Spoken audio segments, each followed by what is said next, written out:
Suspense.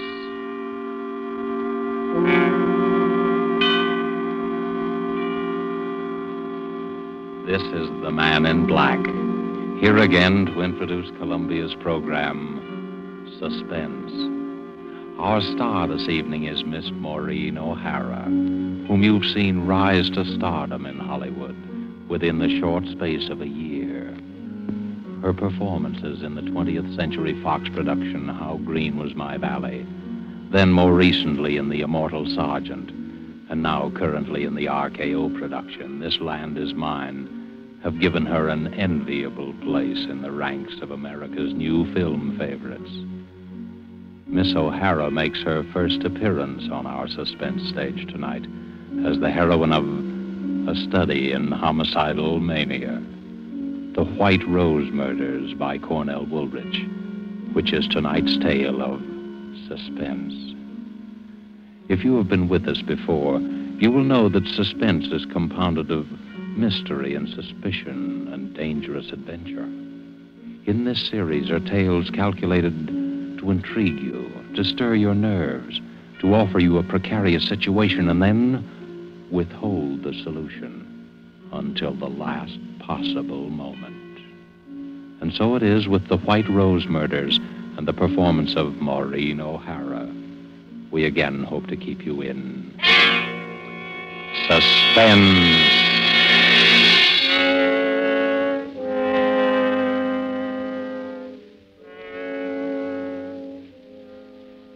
He stood there waiting.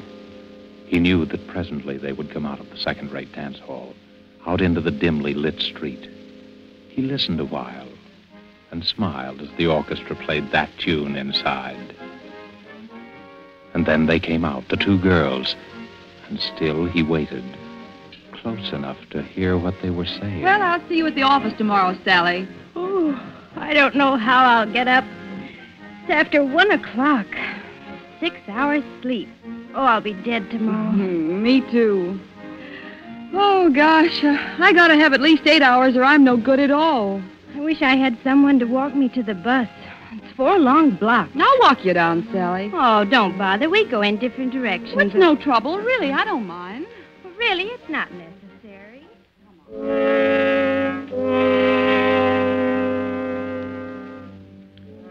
In the narrow alley that divides the dance hall from an ugly office building, he stood smiling.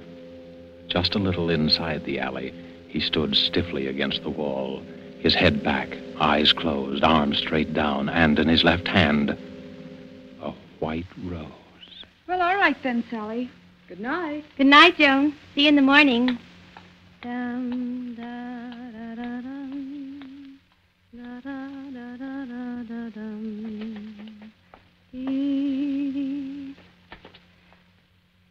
Oh, I hope I don't have to wait long for the bus. Who are you? Keep away. Keep away from me. Let me go. Let me go.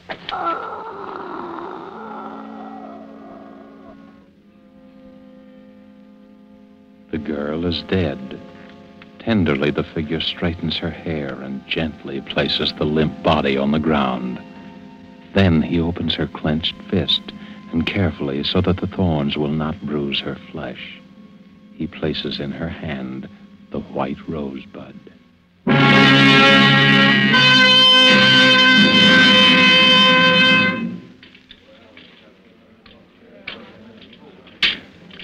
Pardon me, my good man. Is it true that you are the famous detective Terence Riley? Huh? Oh, Jenny, I didn't see you come in. Well, now that I'm here, how about offering to buy a cup of coffee for the girl you're going to marry? If you can ever get up enough nerve to ask her. Oh, it's no use, Jenny. I guess we better call it quits.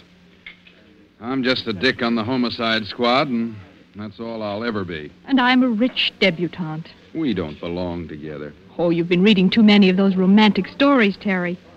What is it this time? What's wrong? Yeah, they call him the White Rose Killer. He's got to be caught.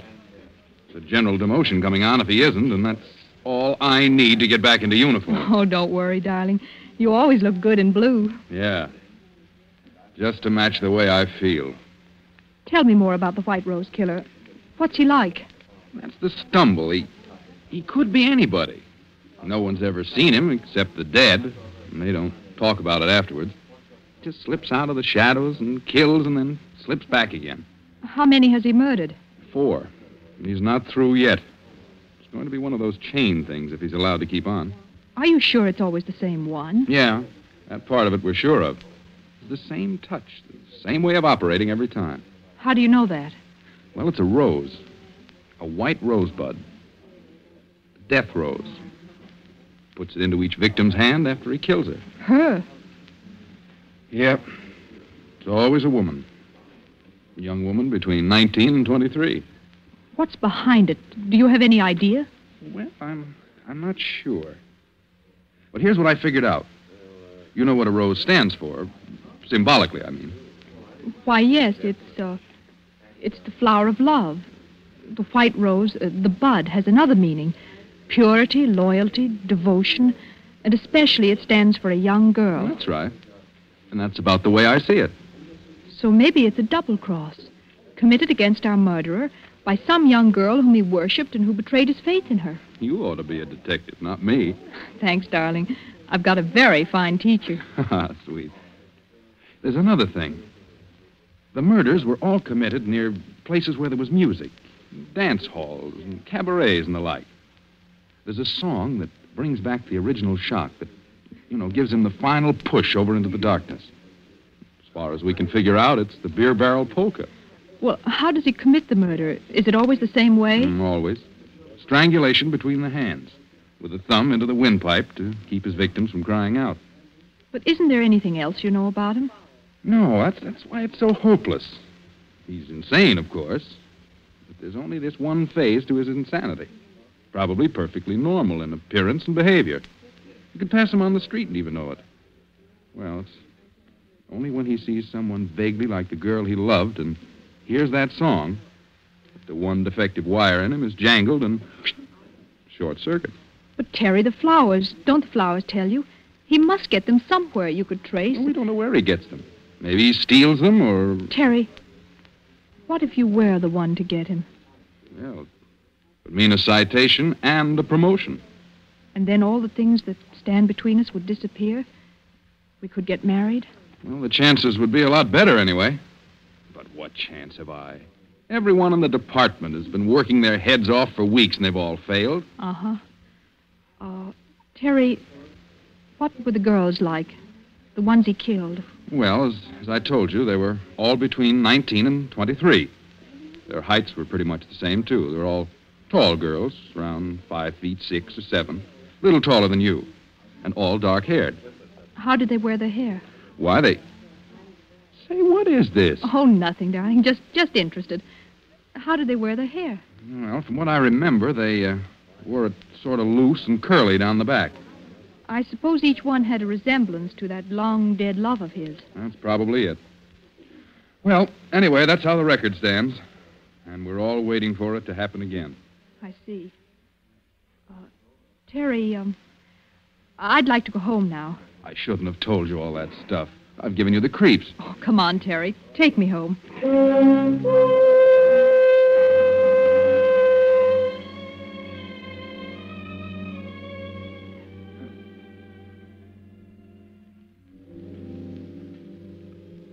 Later, Jenny stands by the window in her room, looking out, thinking.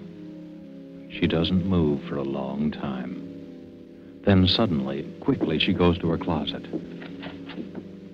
and begins to rummage through her many pairs of shoes. Carefully, she picks one pair with 3-inch heels. 5'6" or 7. Then she walks quickly to the dresser, opens a drawer, takes out a comb, and starts redoing her hair. One loose and curly down the back. Well, here we go. Edward! Yes, miss? Is the car ready? Yes, Miss Virginia. I've been waiting for you. Let's go before Mother sees me. Your mother's been looking for you, miss. I hope you didn't tell her. No, Miss Virginia, I didn't. Good. Come on, Edward. Where do you wish to go, Miss Virginia? The Starlight Dance Hall on Grove and 2nd Street. The Starlight, miss? Yes, Edwards, that's the place. I wouldn't go there unescorted if I were you, miss. It's one of the worst places in the city. Has a very bad The reputation. Starlight Dance Hall, Edwards. Very good, miss. Very good.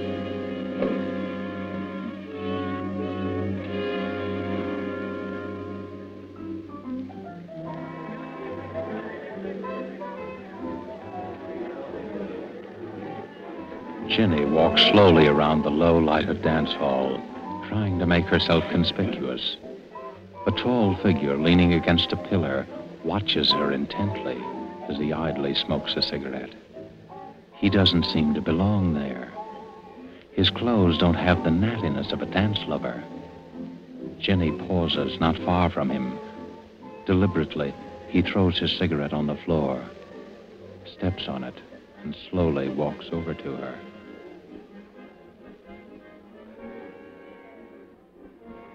Hello. Oh, hello. You're not with anyone, are you? Oh, no, I'm alone. I thought so. I've been watching you all the time. Have you? I haven't seen you dance yet. I don't know anyone here. How about dancing with me, then? All right. Come on. Let's go out on the floor. Do you come here often? No.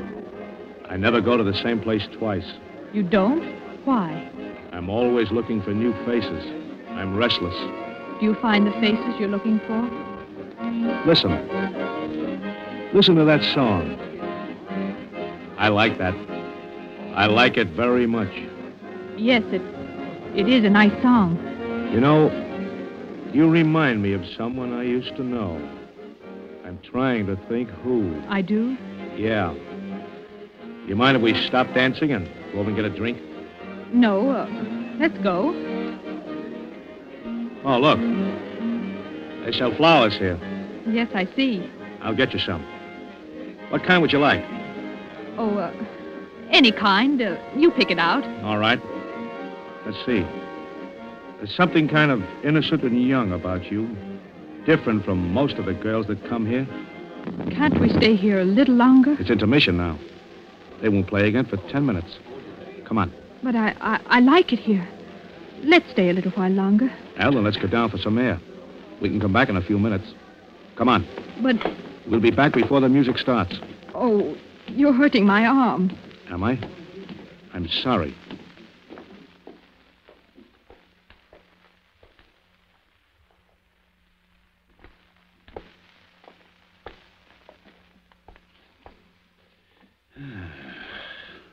Fresh air smells good, doesn't it? It's so dark here. Let's go back. You're not scared, are you? Oh, no, it's Let's walk just down that this alley and back. Please. No, you Let me don't. go. Oh! Thanks. That's a lovely necklace, beautiful. Why, you're just a cheap Shut up. thief. All you wanted was my necklace. So long, beautiful. Look out. What's the matter? Behind you, look. Holy. She's dead. A girl. Murdered. With a white rosebud in her hand.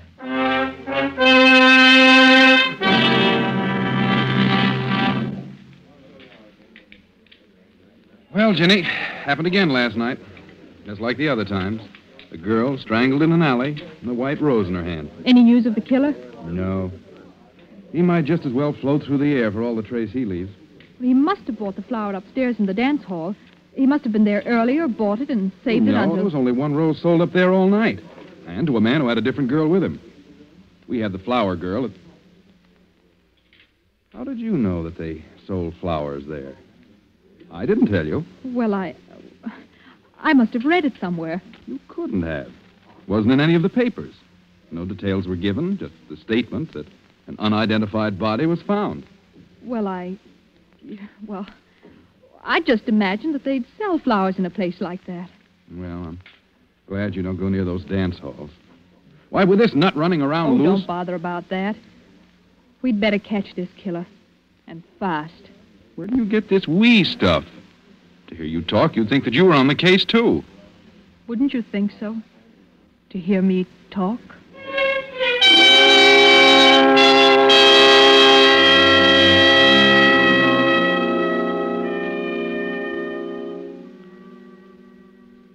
Again, Ginny tours the low dives, hunting for the White Rose killer. search carries her to the waterfront. And as she walks past each dingy bar, she listens to the jukebox music.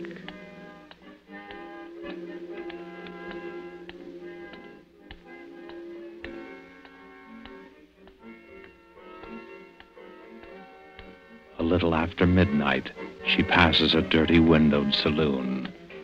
The thin music catches her ear.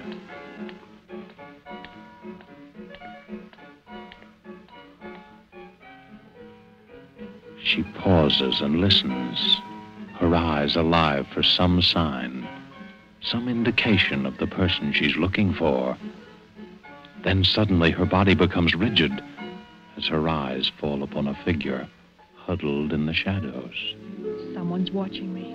Slowly, she starts to walk up the street. Behind her, the heavy tread of a man's footsteps keep pace with hers. It's a quiet tread, unhurried but deliberate. For several blocks, it keeps the exact distance. Jenny starts to walk faster. I've got to know if he's really following me. The man quickens his pace. Jenny starts across the street. The man follows. She's sure now, sure that the man is following her. She fumbles for something in her purse. Her hand closes around a gun. If he tries anything, I'll shoot.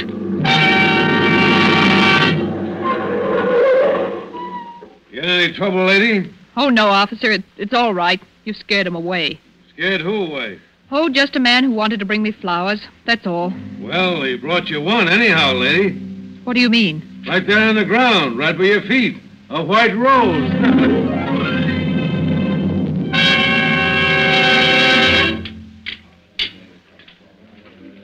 Coffee, Mabel. Sure, coming right up. Here you are. Terry. Terry. Hello, Jenny. Sit down. Thank you. Say, what's the matter with you? Look, darling, read the gossip column in this paper. What daughter of a socially prominent family is that way about a detective and waits for him outside the station house in her limousine every night? Private chauffeur and all. But Mama says no. That's not so funny. Oh, they held a big family war council over me just now. Indian powwow, feathered headdress and everything. They did, huh? Well, what'd they decide? Oh, I was asked to give my word that I wouldn't see you anymore. I refused, of course, so I'm to be exiled. Where to? Our summer home.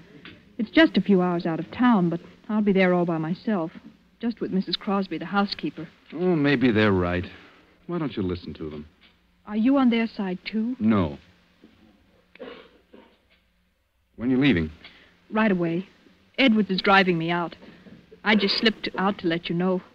Here's the address and phone number of the place in case you want to reach me. Don't lose it. I won't. Well, what's new and exciting about the White Rose Killer? Our famous lover of flowers? We're still trying to track him down. I suppose I'll go looking for him at the flower show that's just opened. Oh, a flower show just opened? Yeah. Well, goodbye now. I'll be seeing you.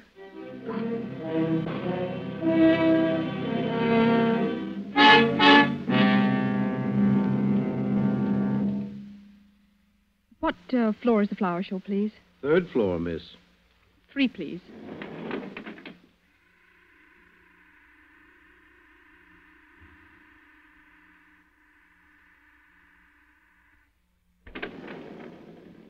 Third floor. Where's the rose display, please? To your left, over there. See where the man in the gray coat is? In the gray coat? Oh, yes, thank you.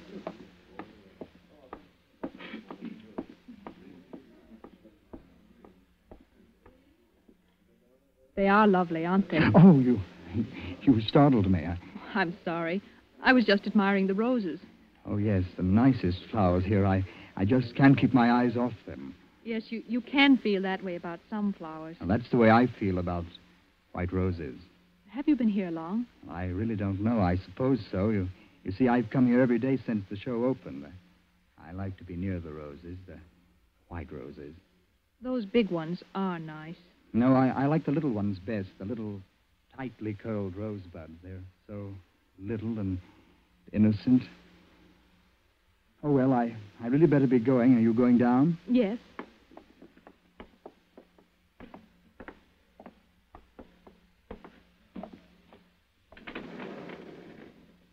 Down, please. Here, miss, I took a rose for you. Thank you.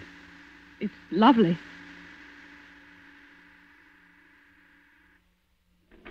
Would you care to have a drink with me?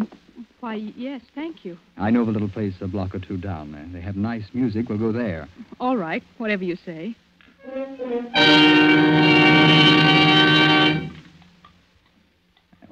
This is it. Where's the music? A nickel in the jukebox does it. Any special song you'd like? No, go ahead and pick one. Okay. There we are.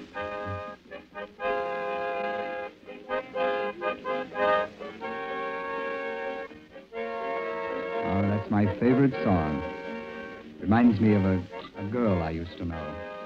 Oh, excuse me, I want to powder my nose. I'll be right back. Do you mind? No, of course not.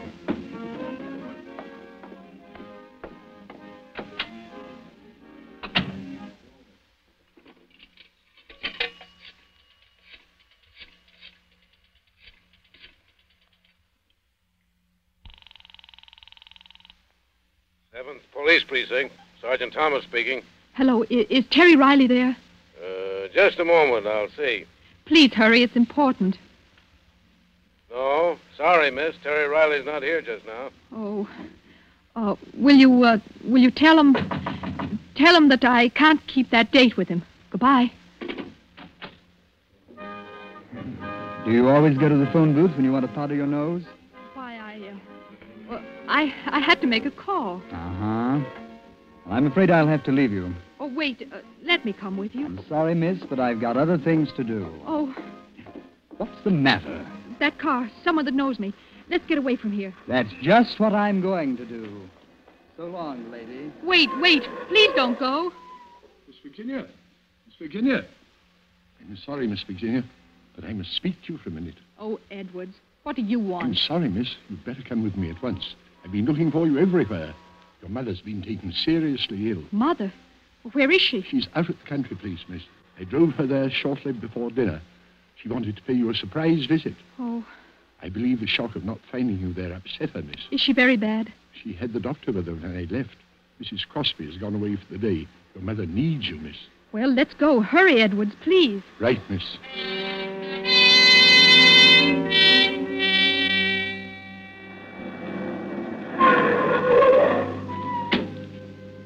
Where is Mother, Edwards? In her room, miss. You'd better hurry.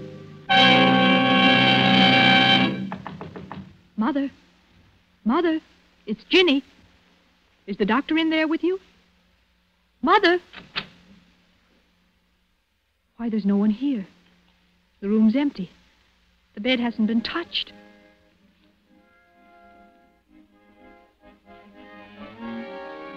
Edwards, what are you doing? Merely playing a song, miss. A favorite of mine. A favorite? Yes, Miss Virginia. Where's Mother? She's in the city, miss. You lied to me. I'm afraid I did, Miss Virginia. Why are you locking the door? You know why, Miss Virginia. It can't be. You're not the... The White Rose killer. But you see, I am, Miss Virginia.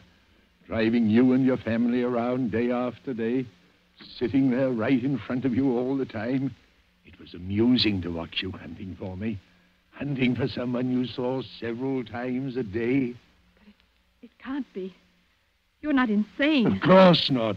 Who said I was? Edwards, you know I'm not the girl who betrayed you. Yes, I know that. Well, then unlock the door and let me out. Please, Edwards. I've killed 5 times. I've never regretted it. I'm going to kill you, Miss Virginia. Why, Edwards? Why? Because you've been so clever. Too clever. You made yourself look like her, the girl who deceived me. I could have killed you the day you first went out looking for me, but I had to be careful. Oh. I almost caught you that night at the waterfront. Tonight I dropped the white rose when that police car came. Edwards, I've never done you any harm. Your sweetheart, Terry. He loves you, doesn't he? Yes. That's good. Because now you won't be able to deceive him like my girl deceived me. Keep away, Edwards. Keep away or I'll... You thought you'd use your gun, eh? Well, don't think I was fool enough to overlook that. I took your gun out of your purse. It won't do you any good to kill me, Edwards. I didn't have anything to do with it. No, and you're not going to have a chance to break another man's heart like she broke mine. Jenny, where are you? Terry! It won't do you any good to call to him. He can't get in here without breaking down the door. Keep away from me. Terry! It'll be too late then, because I'm going to kill you now. Jenny, where are you? Terry! Just let me get my hands on that pretty white throat. Oh, keep away. Keep away from me. Terry! Stop! Jenny, are you all right? Yes, Terry, I'm all right. Oh, take it easy. Here, sit down. Oh, Terry, I was so scared. There was nobody here but Edwards and I. How did you know where I was? Oh, it was simple. You were supposed to meet me at the coffee shop. You never broke an appointment, and when you didn't show up, I called the number you gave me. You told me the housekeeper was here all the time, and when there was no answer, I got suspicious and came down. Besides, when I got a message down at headquarters that you had to break a date with me, I knew something was wrong. Are you sure you're all right? Yes, I'm, Terry, look. On the floor beside Edwards. A white rose. Must have fallen out of his pocket.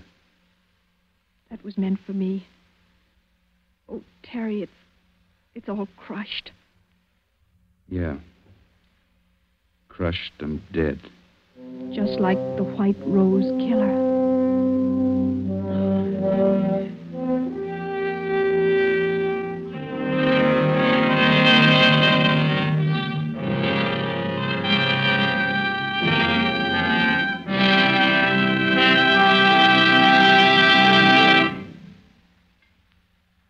And so closes The White Rose Murders, starring Maureen O'Hara. Tonight's tale of Suspense. This is your narrator, the man in black, who, speaking for Columbia, hopes you have enjoyed Miss O'Hara's performance and our play.